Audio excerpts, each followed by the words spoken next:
আসসালামু আলাইকুম। স্বাগত জানাচ্ছি চ্যানেল আই সংবাদে। সংবাদ কক্ষে আপনাদের সাথে আছি আমি প্রিয়াঙ্কা।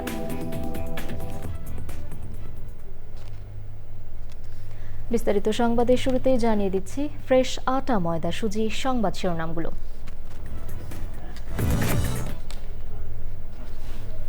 মধ্যপ্রাচ্যে যুদ্ধের প্রভাব পড়লেও ফ্যামিলি ও কৃষক কার্ড চালু রাখতে প্রধানমন্ত্রীর প্রতিশ্রুতি। দিনাজপুর থেকে দেশ জুড়ে খাল খনন কর্মসূচি উদ্বোধন। দূরপাল্লার বাসযাত্রায় তেলের সংকট পুরোপুরি কাটেনি বলছেন পরিবহন শ্রমিকরা। পাম্পে জ্বালানি তেলের সংকট নেই মন্ত্রীর দাবি।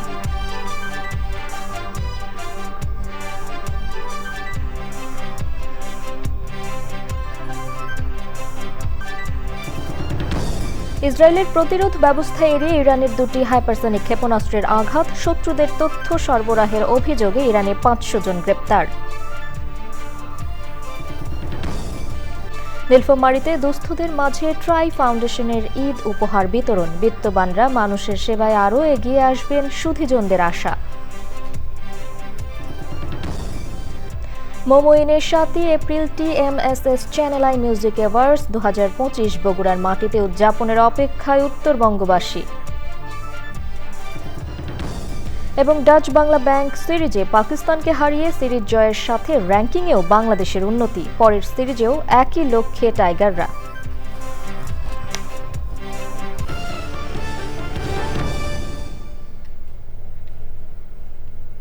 সংবাদ শিরোনামগুলো জানাচ্ছিলাম। এখনকার সংবাদ আয়োজন একই সঙ্গে চ্যানেল আইয়ের ইউটিউব চ্যানেলে এবং চ্যানেল আইয়ের OTT প্ল্যাটফর্ম আই স্ক্রিনে লাইভ স্ট্রিম হচ্ছে। যাচ্ছে বিস্তারিত সংবাদে। প্রধানমন্ত্রী তারেক রহমান বলেছেন, যে কাজগুলো করলে মানুষের উপকার হয় বিএনপি সেই কাজগুলো করার চেষ্টা করবে। দিনাজপুরের কাহারোল উপজেলার সাহাপাড়া থেকে সারা দেশে খাল খনন কর্মসূচি উদ্বোধন করে তিনি বলেন, সাহাপাড়ার খাল খননের ফলে উপকৃত হবেন এই অঞ্চলের 3 লাখ মানুষ। আগামী 5 বছরে 20,000 কিলোমিটার খাল খনন করা হবে। তিনি আরও বলেন, মধ্যপ্রাচ্যে যুদ্ধের কারণে অর্থনীতিতে চাপ পড়েছে, তবে সরকার প্রতিশ্রুতি পূরণে কাজ শুরু করেছে।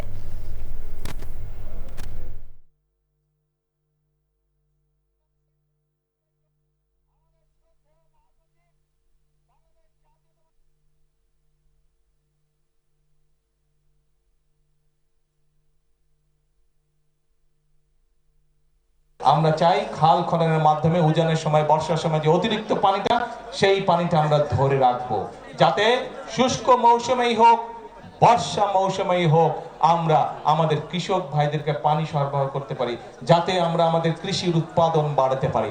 এই খাল খননের মাধ্যমে আমরা যেরকম পানির সমস্যার সমাধান করব, একইভাবে এই খাল খননের মাধ্যমে আমরা দুই পাশে ফলের গাছ লাগাবো, দুই পাশে যেগুলা মূল্যবান গাছ আছে সেগুলা লাগাবো, যাতে দেশের সম্পদ বৃদ্ধি হয়। আমাদেরকে এখন চেষ্টা করতে হবে মাটির ভিতরে যেই পানিটা আছে সেই পানিটাকে রিজার্ভের মতন আমাদের রেখে দিতে হবে, যাতে ভবিষ্যৎ প্রজন্মদের জন্য যদি প্রয়োজন হয় তাদের যাতে কাজে ব্যবহার করা যায়। এবং আমাদেরকে মাটির উপরে যেই পানি আছে সেই পানিটা যতটুকু সম্ভব সদ্ব্যবহার করা যায় সুন্দরভাবে পরিকল্পনা করে, খাল খনন করে, নদী খনন করে আমাদেরকে মাটির উপরের পানিটা ধরে রাখতে হবে। দিনাজপুরের কাহারুলে খাল খনন কর্মসূচি ও সমাবেশে বক্তৃতা শেষে প্রধানমন্ত্রী তারেক রহমান যাচ্ছে দিনাজপুর শহরে। সেখানকার কর্মসূচি নিয়ে জানতে রাহুল রায়ের কাছে যাচ্ছে, তিনি দিনাজপুরেই আছেন। রাহুল, প্রধানমন্ত্রীর পরবর্তী কর্মসূচি নিয়ে আমাদের জানাবেন।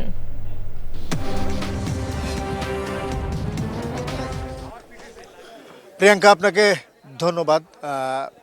কিছুক্ষণ আগেই প্রধানমন্ত্রী তারেক রহমান এই জায়গায় খাল খনন কর্মসূচি উদ্বোধন করেছেন এবং সেই কর্মসূচি উদ্বোধন করে তিনি একটি সংক্ষিপ্ত সমাবেশে বক্তব্য রেখেছেন। তার পিতা শহীদ রাষ্ট্রপতি জিয়াউর রহমান 1977 সালে পানির নব্যতা ফিরিয়ে আনতে এই খাল খনন কর্মসূচি শুরু করেছিলেন এবং 45 বছর পর তারই ছেলে দেশের প্রধানমন্ত্রী তারেক রহমান আবারও খাল খনন কর্মসূচি শুরু করলেন দিনাজপুরের এই শাহপাড়ার এই খালে। আমরা দেখেছি যে সকাল থেকেই এখানকার স্থানীয় মানুষজন এখানে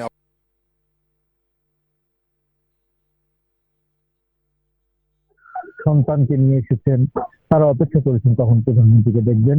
একই সঙ্গে প্রধানমন্ত্রী এই খাল খনন কর্মসূচি উদ্বোধন করার পর কিন্তু এখানকার স্থানীয় লোকজন এখানে বেশ কিছু তো যারা এসেছেন তারা খাল খনন করেছে। বক্তব্যে প্রধানমন্ত্রী যেটি বলেছেন যে তিনি নির্বাচনের আগে যে প্রতিশ্রুতিগুলো দিয়েছিলেন তার মধ্যে অন্যতম এই খাল খনন কর্মসূচি।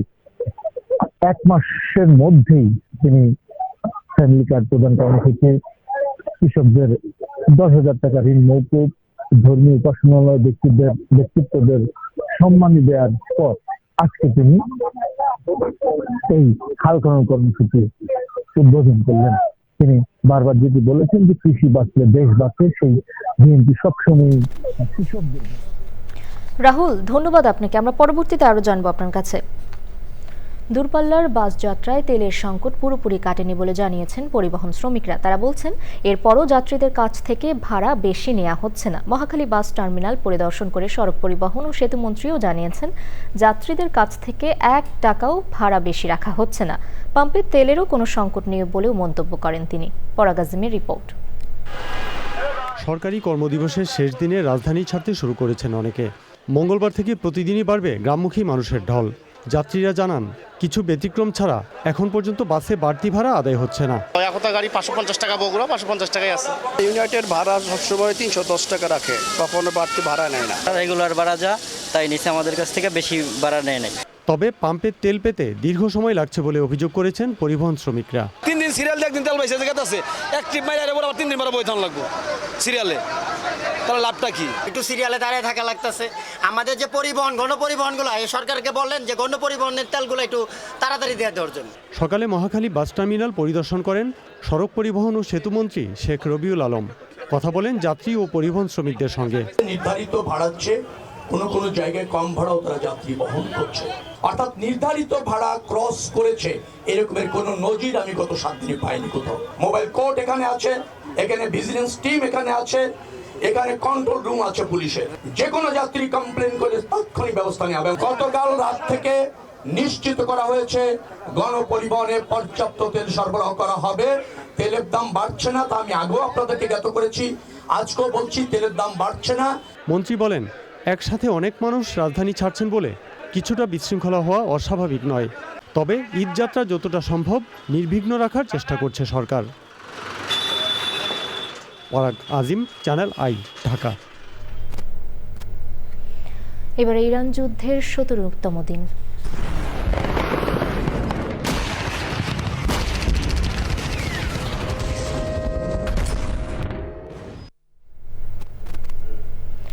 যুক্তরাষ্ট্র ও ইসরায়েলের হামলার জবাবে ইসরায়েলে প্রথমবারের মতো অত্যন্ত দ্রুতগতির শেজিল 2 ও খোররাম শাহ ক্ষেপণাস্ত্র ছুড়েছে ইরান। মাঝারি পাল্লার এসব ক্ষেপণাস্ত্র ইসরায়েলের অত্যাধুনিক প্রতিরক্ষা ব্যবস্থা ফাঁকি দিতে সক্ষম। যুদ্ধ বন্ধে ইরান চুক্তি করতে ইচ্ছুক বলে মার্কিন প্রেসিডেন্ট ডোনাল্ড ট্রাম্পের দাবি নাকচ করে দিয়েছেন ইরানের পররাষ্ট্রমন্ত্রী। শত্রুদের তথ্য দেওয়ার অভিযোগে 500 জনকে গ্রেপ্তার করেছে ইরানের পুলিশ। সুদীপ্তা মাহমুদ জানাচ্ছেন। মধ্যপ্রাচ্যে মার্কিন ঘাঁটি ও ইসরায়েলের বিভিন্ন স্থাপনা লক্ষ্য করে প্রথমবারের মতো হাইপারসনিক শেজিল 2 ক্ষেপণাস্ত্র ছুড়েছে ইরানের ইসলামী বিপ্লবী গার্ড কোর IRGC। ইরানের রাষ্ট্রীয় গণমাধ্যম প্রেস টিভি জানিয়েছে নৃত্যরত ক্ষেপণাস্ত্র নামে পরিচিত শব্দের চেয়েও 13 গুণ বেশি গতির শেজিল 2 রোববার ইসরায়েলে ছোড়া হয়েছে। 2 থেকে 2500 কিলোমিটার দূরের লক্ষ্যবস্তুতে আঘাত হানতে পারে শেজিল 2, এড়াতে পারে ইসরায়েলের শক্তিশালী ক্ষেপণাস্ত্র প্রতিরোধ ব্যবস্থা আয়রন ডোম। IRGC জানিয়েছে খোররাম শাহ নামে সুপার হেভি ব্যালিস্টিক মিসাইলও ছুড়েছে তারা। ইসরায়েলের অত্যাধুনিক প্রতিরক্ষা ব্যবস্থা ফাঁকি দিয়ে মাত্র 7 মিনিটে ইরানের নাতাঞ্জ পারমাণবিক কেন্দ্র থেকে তেল আবিবে আঘাত হানে এই ক্ষেপণাস্ত্র।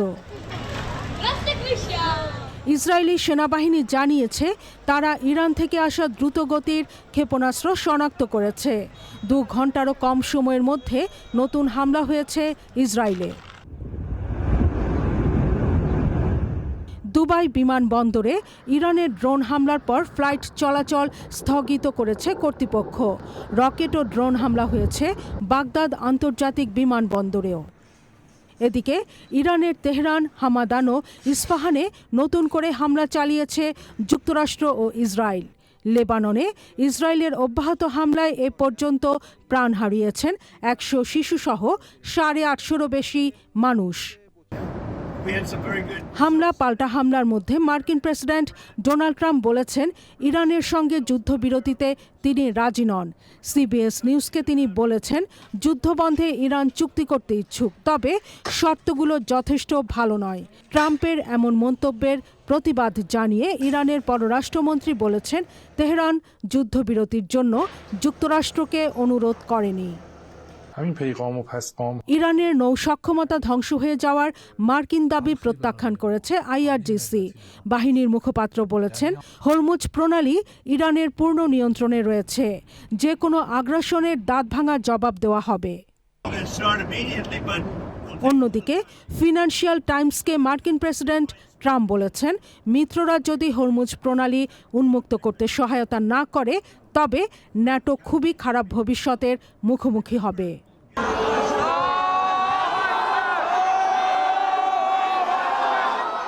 যুদ্ধে শত্রুদের তথ্য দেওয়ার অভিযোগে 500 জনকে গ্রেপ্তার করেছে ইরান সরকার। দেশটির পুলিশ প্রধান জানান গ্রেপ্তারদের মধ্যে এমন অনেকে রয়েছে যারা শত্রুদের হামলার লক্ষ্যবস্তু নির্ধারণে তথ্য দিয়েছে। হামলায় গুরুত্বপূর্ণ ব্যক্তি নিহত হওয়ার সঙ্গেও তারা সরাসরি জড়িত। Sudipta Mahmud, channel I. এবারে অন্যান্য সংবাদ। পবিত্র লাইলাতুল কদর বা শবে কদর আজ। এ রাতেই পবিত্র কুরআন শরীফ নাজিল হয়েছিল। মুসলমানদের কাছে এই রাত অতি মহিমান্বিত। আরবি হিসেবে সূর্যাস্তের সাথে সাথে শুরু হয় পরবর্তী দিন গণনা। সেই হিসেবে আজ 26শে রমজানের দিন শেষে শুরু হবে 27শে রমজানের রাত। আলেম ওলামাদের মতে 26শে রমজানের দিন শেষে 27শে রমজানের রাতই হচ্ছে মহিমান্বিত সেই রজনী। এ রাতেই নাজিল হয়েছিল মুসলমানদের ইহকাল পরকালের দিক নির্দেশনামূলক ধর্মগ্রন্থ পবিত্র কুরআন শরীফ। এজন্য এই রাতকে বলা হয় লাইলাতুল কদর। সারা বিশ্বের মুসলমানদের কাছে সওয়াব হাসিল আর গুনাহ থেকে পানা চাওয়ার রাত হিসেবে শবে কদরের রয়েছে অতুলনীয় মর্যাদা। পবিত্র কুরআনেই বলা আছে ফজিলতের দিক দিয়ে এই রাত 1000 মাসের চেয়ে উত্তম। পবিত্র শবে কদর রাষ্ট্রপতি মোহাম্মদ শাহাবুদ্দিন এবং প্রধানমন্ত্রী তারেক রহমান বাণী দিয়েছেন। সৌদি আরবে যথাযথ মর্যাদা ও ভাবগাম্ভীর্যের মধ্যে পবিত্র লাইলাতুল কদর পালন হচ্ছে। পবিত্র কাবাঘরের বিশেষ বিভিন্ন দেশ ও সৌদি আরবের বিভিন্ন অঞ্চল থেকে প্রায় 30 লাখের বেশি ধর্মপ্রাণ মুসলমান কদরের নামাজে অংশ নেন। লাইলাতুল কদরের নামাজের ইমামতি করেন ডক্টর আব্দুর রহমান আল সুদাইস। মক্কা থেকে বিস্তারিত জানাচ্ছেন MY আলাউদ্দিন। সৌদি আরবে আজকে লাইলাতুল কদরের নামাজ এই কিছুক্ষণ আগে অনুষ্ঠিত হয়েছে মক্কার পবিত্র কাবাঘরে, যেখানে বাংলাদেশ সহ বিশ্বের প্রায় 119টি দেশ থেকে ধর্মপ্রাণ মুসলমানরা যোগ দিয়েছিলেন আজকের লাইলাতুল কদরের নামাজে। আপনি জেনে রাখবেন যে বর্তমান মধ্যপ্রাচ্য পরিস্থিতির মধ্যেও সৌদি আরবে কিন্তু বিশেষ করে মক্কায় প্রচণ্ড হাজিদের ভিড় রয়েছে।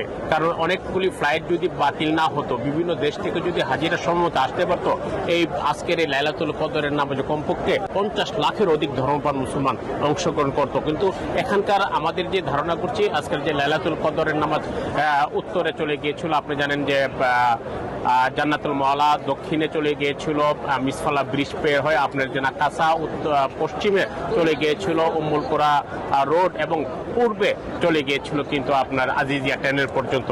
আজকের এই লাইলাতুল কদরের নামাজের বিশেষ দোয়ায় মুসলিম বিশ্বের ঐক্য কামনা, বর্তমান বিশ্ব পরিস্থিতি থেকে মুসলমানদের পরিত্রাণ এবং ঐক্য কামনা করে বিশেষ দোয়া করা হয়। আপনি আরেকটা জিনিস জেনে রাখবেন, এখানকার লাইলাতুল কদরের নামাজ উপলক্ষে এখানকার আইন শৃঙ্খলা বাহিনী ব্যাপক তারা প্রস্তুতি নিয়েছে এবং আইন শৃঙ্খলা 4 স্তরের নিরাপত্তা ব্যবস্থা করা হয়েছে, কোনো ধরনের দুর্ঘটনা যাতে না হয়।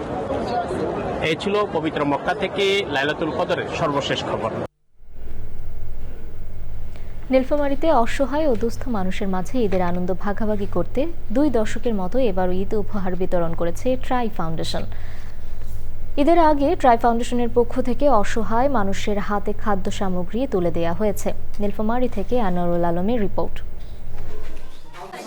নীলফামারী জেলার প্রত্যন্ত অঞ্চলে বসবাসকারী অসহায় দরিদ্র ও কর্মহীন মানুষের মধ্যে ঈদ উল ফিতরের আনন্দ ছড়িয়ে দিতে দীর্ঘ 2 দশকের ধারাবাহিকতায় এবারও চাল, ডাল, সেমাই, চিনি, লবণ, আলু সহ নিত্য প্রয়োজনীয় নানা সামগ্রী নিয়ে মানুষের পাশে দাঁড়িয়েছে স্বেচ্ছাসেবী সংগঠন ট্রাই ফাউন্ডেশন। এসব খাদ্য সামগ্রী সহায়তা হাতে পেয়ে খুশি এই জনপদের মানুষ। এটা নিয়ে আমরা আমাদের পরিবারের সুখী শান্তিতে ঈদ করব। ঈদ উপলক্ষে চাল ডাল সেমাই চিনি হওয়াতে আমরা খুব আনন্দিত। গরিব মানুষদেরকে চাল ডাল সেমাই চিনি দিচ্ছে, অনেক উপকার হচ্ছে। যে ট্রাই ফাউন্ডেশন থেকে ঈদ উপলক্ষে চাল ডাল সেমাই চিনি পেয়ে আমাদের ঈদটা খুব সুন্দরভাবে কাটবে। ঈদ উপলক্ষে আমাদেরকে অনেক কিছু দিয়েছে, তেল চিনি সেমাই গুঁড়ো দুধ এগুলো দিয়েছে, এগুলো পেয়ে আমরা অনেক খুশি। সুবিধাবঞ্চিত মানুষের জন্য ট্রাই ফাউন্ডেশনের এই উদ্যোগের প্রশংসা করেছেন বিশিষ্টজনেরা। এই আমাদের এই একটু মঙ্গাবৃত এলাকায় ট্রাই ফাউন্ডেশনকে আমরা ধন্যবাদ জানাই যে আমাদের এই এলাকায় তারা এই ঈদ সামগ্রী বিতরণ করছেন এবং ভবিষ্যতের জন্য এটা আরও উত্তরোত্তর বৃদ্ধি পায়। পবিত্র ঈদ উল ফিতর উপলক্ষে তাদের মধ্যে ঈদ উপহার সামগ্রী, বিভিন্ন খাদ্য সামগ্রী বিতরণের যে এই উদ্যোগ, এটা খুবই একটি ভালো একটি উদ্যোগ এবং এই উদ্যোগকে আমরা সাধুবাদ জানাই। দেশের মানুষের জন্য ট্রাই ফাউন্ডেশনের কাজগুলো প্রশংসনীয়। দীর্ঘ 2 দশক ধরে স্বল্প ও নিম্ন আয়ের মানুষের পাশে দাঁড়ানোর জন্য ট্রাই ফাউন্ডেশনকে ধন্যবাদ জানিয়েছেন সুদীজনেরা। এর আগেও দেখেছি গত বছর ঈদের সময় এই একই সংগঠন ট্রাই ফাউন্ডেশন এই এলাকার দুস্থ এবং অসহায় মানুষদের জন্য কাজ করছে। তাদের এই ধারা যেন ভবিষ্যতেও অব্যাহত থাকে। গরিব অসহায় খেটে খাওয়া নিম্ন আয়ের মানুষের পাশে দাঁড়ানোর জন্য তাদের এই যে প্রয়াস, সেই প্রয়াসকে আমি অভিনন্দন জানাই, শুভেচ্ছা জানাই। প্রতি বছর দেশের যে কোনো দুর্যোগ ও উৎসবে মানবতার সেবায় কাজ করছে স্বেচ্ছাসেবী ফাউন্ডেশন। ট্রাই ফাউন্ডেশনের মতো অন্যরাও এসব অসহায় মানুষের সেবায় এগিয়ে আসবেন বলে আশা সুদীজনদের। নীলফামারী থেকে আনোয়ারুল আলম, চ্যানেল আই। শুধু সরকার নয়, কখনো কখনো ব্যক্তির হাত ধরেও এগিয়ে যায় দেশ। তেমনই একজন মানুষ হোসনে আরা। 46 বছর ধরে দরিদ্র মানুষের ভাগ্য বদলের যুদ্ধে রাজনৈতিক বা সামাজিক বাধা দমাতে পারেনি তাকে। কাজের বড় জায়গা বগুড়া হওয়ার কারণে 17 বছর ধরে অনেকটা নিজ জেলার নাম লুকিয়ে ফাইল পাঠাতে হতো। তবুও পিছিয়ে পড়েনি বগুড়ার TMSS। আলী আজগরের ভিডিও চিত্রে সোমা ইসলামের রিপোর্ট।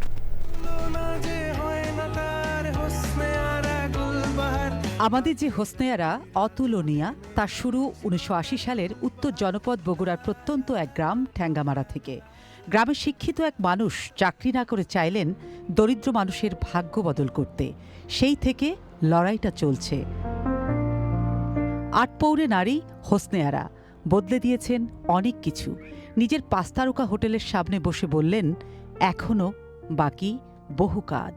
এক সময় তো তারা প্রত্যেক দিন স্বামীর পেটুনি খেত, বা গ্রামের মানুষের যন্ত্রণা অত্যাচার সহ্য করত। এখন সেটা নাই, প্রকৃত উন্নয়নটা ওখানে হয়েছে।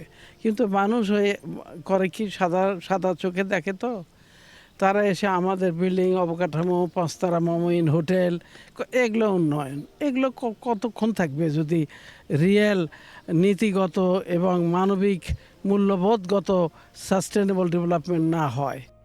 দেশ জুড়ে TMSS এর 200-র উপরে উন্নয়ন প্রকল্পে কাজ করছে 50,000 মানুষ। তাদের কথা বলতে গিয়ে তুলে ধরছিলেন নানান বাধার কথা, বিশেষ করে রাজনৈতিক বাধা। সরকারের পিছু পিছু না ঘুরলে সহযোগিতা পাওয়া যায় না। সহযোগিতা কি, সে সরকার কোনো অনুদান তো দেয়নি, বরং বিএনপি আমলের বরাদ্দ আরও কাটিয়ে দিয়েছে। বগুড়া যেহেতু এটার জন্ম বগুড়া, অনেক সময় ফাইলে বগুড়া TMSS বগুড়া না লিখে অন্য জেলার নাম লিখে ফাইল তুলে দিতে হয়েছে। মানুষের পাশে দাঁড়াতে গিয়ে পরিবারকে সময় না দিতে পারার কথা বললেন। জানতে চাইলাম তার পছন্দ অপছন্দ। পরিবারকে বরাবরই কম সময় দিয়েছি, সময় দিতে পারি নাই। আপনি কি খেতে পছন্দ করেন? ভর্তা, শাকসবজি, এগুলো সবুজ শাকসবজি। মরমী গান, রবীন্দ্রসঙ্গীত, নজরুল সঙ্গীত, সব গানই ভালো লাগে। ফোক গান, গ্রামের গানগুলো। এত ব্যস্ততার মধ্যে কখন সেই গান শুনেন আপনি? এ বাবা, প্রত্যেক দিনে আমি গান শুনি।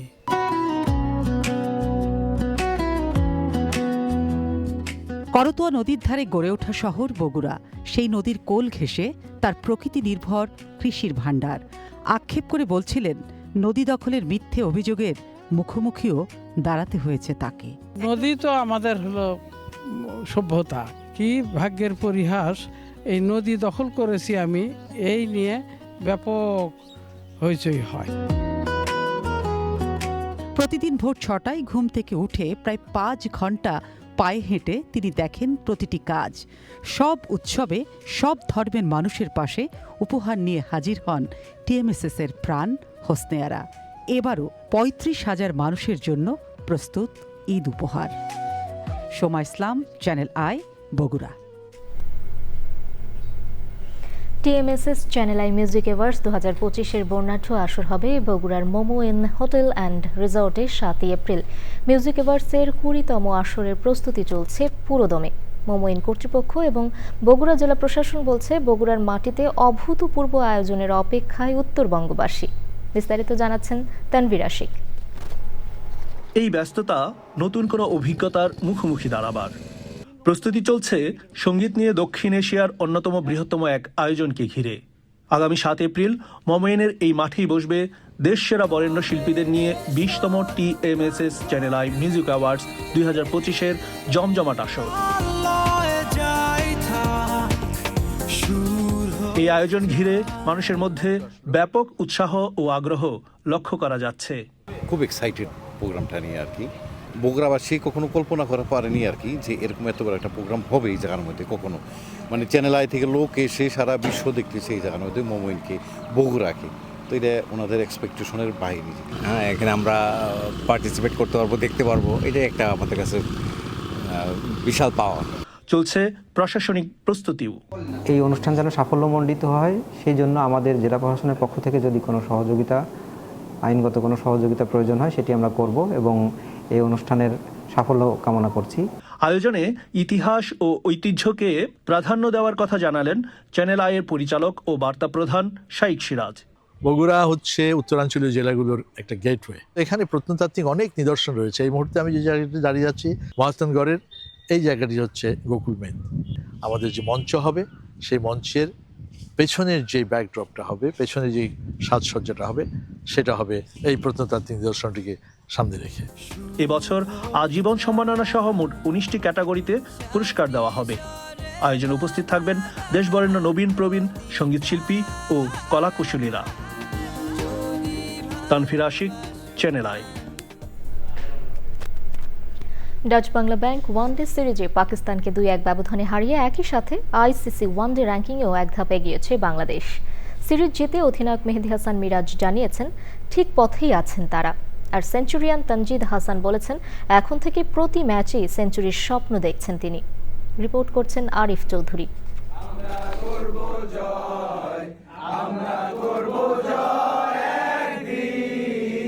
আগেই জানা ছিল 3 ম্যাচের সিরিজটি 2-1 ব্যবধানে জিতলেই র্যাঙ্কিংয়ে এক ধাপ এগোবে বাংলাদেশ। শেরে বাংলার শেষ ম্যাচে পাকিস্তানকে 11 রানে হারিয়ে রুদ্ধশ্বাস পরিস্থিতি শেষ পর্যন্ত জিতেছে টাইগাররা। একই সাথে উঠে এসেছে ওয়ানডে র্যাঙ্কিংয়ে 10 থেকে 9, পেছনে পড়েছে ওয়েস্ট ইন্ডিজ। মিরাজদের নেক্সট অ্যাসাইনমেন্ট আগামী মাসে আরেকটি হোম সিরিজ, এবারের প্রতিপক্ষ নিউজিল্যান্ড। ক্যাপ্টেন মিরাজ জানিয়েছেন লক্ষ্য তাদের একই, মিশন 2027 ওডিআই ওয়ার্ল্ড কাপ। প্রত্যেকটা পয়েন্ট আমাদের জন্য অনেক অনেক ইম্পর্টেন্ট। আমাদের মাথায় রাখতে হবে যে 27 ওয়ার্ল্ড কাপের আগে আমাদের কোয়ালিফাই করতে হবে। এর জন্য কিন্তু প্রত্যেকটা সিরিজ, প্রত্যেকটা ম্যাচ আমাদের জন্য অনেক ইম্পর্টেন্ট। আমরা ওইভাবেই চিন্তা করব যে আমাদের কিভাবে আমরা সিরিজ জিততে পারি, ম্যাচ জিততে পারি। শেষ ম্যাচে সেঞ্চুরি সহ 3 ম্যাচের এই সিরিজে মোট 175 রান করেছেন তানজিদ হাসান তামিম। অনেকগুলো সেঞ্চুরি আগে হাতছাড়া হওয়ার পর এ ম্যাচে পেলেন সেটি।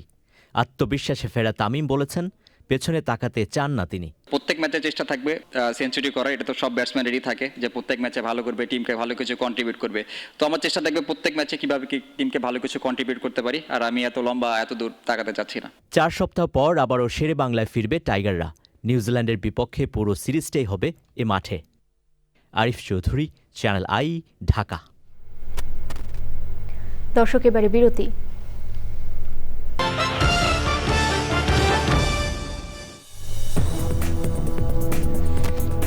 ফিরে এলাম বিরতির পর। ঈদ উল ফিতরের প্রধান জামাতের জন্য প্রায় প্রস্তুত জাতীয় ঈদগাহ। বুধবারের মধ্যে বাকি প্রস্তুতি স্বার্থে কাজ চলছে পুরোদমে। জাতীয় ঈদগাহ পরিদর্শন করে ঢাকা দক্ষিণ সিটি কর্পোরেশনের প্রশাসক আব্দুল সালাম জানিয়েছেন সকাল 8:30টায় এই মাঠে ঈদের প্রধান জামাতে অংশ নেবেন রাষ্ট্রপতি ও প্রধানমন্ত্রী সহ 35,000 মুসল্লি। সেজন্য গড়ে তোলা হচ্ছে নিশ্ছিদ্র নিরাপত্তা বলয়। সব প্রস্তুতি থাকলেও বৃষ্টির কারণে জাতীয় ঈদগাহে নামাজ পড়া না গেলে বায়তুল মোকাররম জাতীয় মসজিদে সকাল 9টায় হবে প্রধান ঈদ জামাত। শ্রদ্ধা ভালোবাসায় জন্মবার্ষিকীতে স্মরণ করা হলো ছায়ানটের অন্যতম প্রতিষ্ঠাতা ও সঙ্গীতজ্ঞ ওয়াহিদুল হককে। ছায়ানট মিলনায়তনে সাংস্কৃতিক আয়োজন করে দেশঘর। অনুষ্ঠানে ছিল কথন, একক গান ও কারবালা প্রান্তরের করুণ কাহিনী অবলম্বনে পালা গান সহ বিভিন্ন পরিবেশনা। সে সময় ছিলেন ছায়ানটের সভাপতি ডক্টর সারওয়ার আলী সহ আয়োজন সংশ্লিষ্টরা।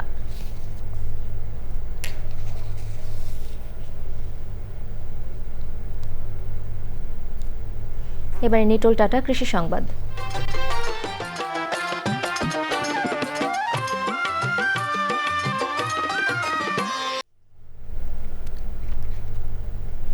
যশোর জেলার বিস্তীর্ণ মাঠ জুড়ে এখন বোরো ধান চাষ নিয়ে ব্যস্ত চাষিরা। বীজতলা পরিচর্যার পাশাপাশি কৃষক জমি প্রস্তুত ও চারা রোপণে ব্যস্ত সময় পার করছেন। এবছর আবহাওয়া অনুকূলে থাকলে বোরো আবাদের লক্ষ্যমাত্রা অতিক্রম করবে বলেছে কৃষি সংশ্লিষ্টরা। এবারে প্রকৃতি সংবাদ।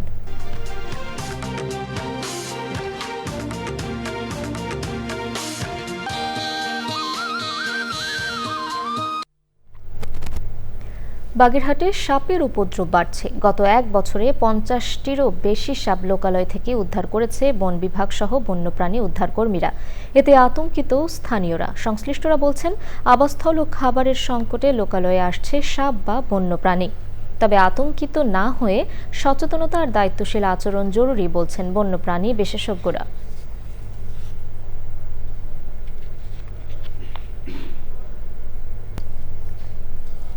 দর্শক, সবশেষে ফ্রেশ আটা ময়দা সুজি সংবাদ শিরোনামগুলো জানিয়ে দিচ্ছি আরও একবার।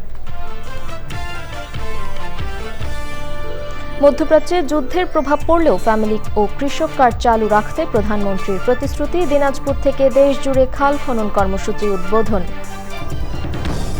দূরপাল্লার বাস যাত্রায় তেলের সংকট পুরোপুরি কাটেনি বলছেন পরিবহন শ্রমিকরা। পাম্পে জ্বালানি তেলের সংকট নেই মন্ত্রীর দাবি। ইসরায়েলের প্রতিরোধ ব্যবস্থা এড়িয়ে ইরানের 2টি হাইপারসোনিক ক্ষেপণাস্ত্রের আঘাত। শত্রুদের তথ্য সরবরাহের অভিযোগে ইরানে 500 জন গ্রেপ্তার। নীলফামারীতে দুস্থদের মাঝে ট্রাই ফাউন্ডেশনের ঈদ উপহার বিতরণ। বিত্তবানরা মানুষের সেবায় আরও এগিয়ে আসবেন, সুধীজনদের আশা। মোমোইনে 7 April TMSS channel I music awards 2025। বগুড়ার মাটিতে উদযাপনের অপেক্ষায় উত্তরবঙ্গবাসী। এবং ডাচ বাংলা ব্যাংক সিরিজে পাকিস্তানকে হারিয়ে সিরিজ জয়ের সাথে র্যাঙ্কিংয়েও বাংলাদেশের উন্নতি। পরের সিরিজেও একই লক্ষ্যে টাইগাররা।